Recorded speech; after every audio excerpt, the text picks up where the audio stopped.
AIIMS Bhubaneswar आश्चर्यजनक सफलता नुआ प्रजुक्ति विद्या देला नुआ जीवन 120 मिनिट धरी अटकी जाइथिला हृदय चमत्कारिता करी देखाइला एम्स भुवनेश्वर अचल हृत्पिंड को सचल कले एम्स डाक्तर डाक्तर माने दाबी करिसेंती यह एक विरल घटना नूतन ज्ञान कौशल व्यवहार करी एही असाध्य को सफल करी देखाइछि एम्स भुवनेश्वर घटनाटी थिला एमिति अक्टोबर 1 तारिख रे 24 वर्षीय शुभकांत साहू छाती जंत्रणा हेबारु परिवार लोके तांकु निकटस्थ रणपुर मेडिकल को नेइथिले सेठारे तांकु एम्स भुवनेश्वर को स्थानांतरित करा जायतिला सकाळ 5टारे एम्स रे भर्ती होइतिले शुभकांत आउ एम्स रे पहुंचबार 2 घंटा मध्यरे तांकर हार्ट धीरे धीरे कार्य करिबा बंद कर देइथिला दीर्घ 40 मिनिट पर्यंत सीपीआर दियागला हेले सेथिरे किछि सफलता मिलिला नहीं साधारणतः 20 रु 25 मिनिट जदि कहार कार्डियक अरेस्ट हुए तेबे तांको मृत्यु घोषणा करिथांती डाक्टर किंतु तांको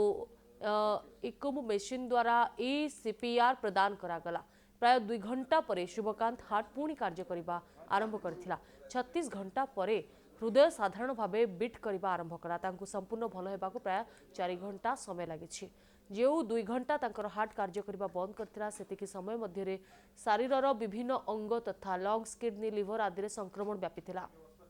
याकु ठीक करिबा पाई प्राय 30 दिन लागिला बोली एम्स डाक्तरंक पक्षरु कहा जायछि एबे तांकर स्वास्थ्यावस्था स्थिर रहिछि चिकित्सा प्रक्रिया रे एम्स रो 20 जन डाक्तर नियोजित थिले राति रे सोइथिले हठात जना पलेन छाती रे पेन तार ब्लॉक मेडिकल को गलु सेठी से चेक कला परे सेठी से जानि पाइलिन तो एठी रेफर करले तो एठी से चेक कला परे जाना पले जे हार्ट रे किछि प्रॉब्लम अछि 1.5 मास तो मु तो एठी आसला परे सेंसलेस हेतिल तो 10-15 दिन पर जाई सेंस आसी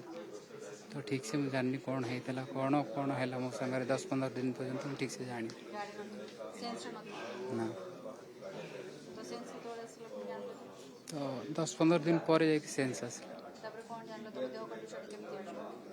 आईसीयू रहलु मासे 5-7 दिन आईसीयू रहली एबे 7-8 दिन वार्ड को जाइछि आमर एबे वर्तमान जो सीपीआर हैला परे जेतेबेले पेशेंट किछि रेस्पोंड कला नाही ऑलमोस्ट डेड डिक्लेरेशन आउ किछि उपाय नथिला हमरो किंतु यही इक्मो मशीन रे आमे गोटे ट्रायल हमर फैकल्टी माने ट्रायल कले आ जे एटा हम पाखरे मशीन ता अछि सो लगे करी गोटे एक्सपेरिमेंट करिवा से एक्सपेरिमेंट कला परे हमर ऑलमोस्ट से इक्मो मशीन संगे सीपीआर ताकू ई सीपीआर कह जाए नॉर्मली आमे सीपीआर माने कार्डियो पल्मोनरी रिसर्चेशन हम समस्त को शिखाऊ जे कार्डियक सडन कार्डियक डेथ आप जमती मार्केट को जिबे बा कौन सी जगह को बाहर को गले समस्ते शिखिबा कथा सीपीआर टा से आमे भी ट्रेनिंग दउछु से सीपीआर किंतु एटा गोटे ई सीपीआर हैला माने जो इक्मो मशीन हम पाखरे अछि सेटा लगै करे तापर आमे सीपीआर कलु सेटा हमर कंबाइंड सीपीआर सेटा 30-40 मिनिट्स कला परे आपणकर धीरे धीरे तार हार्ट बीट आसिला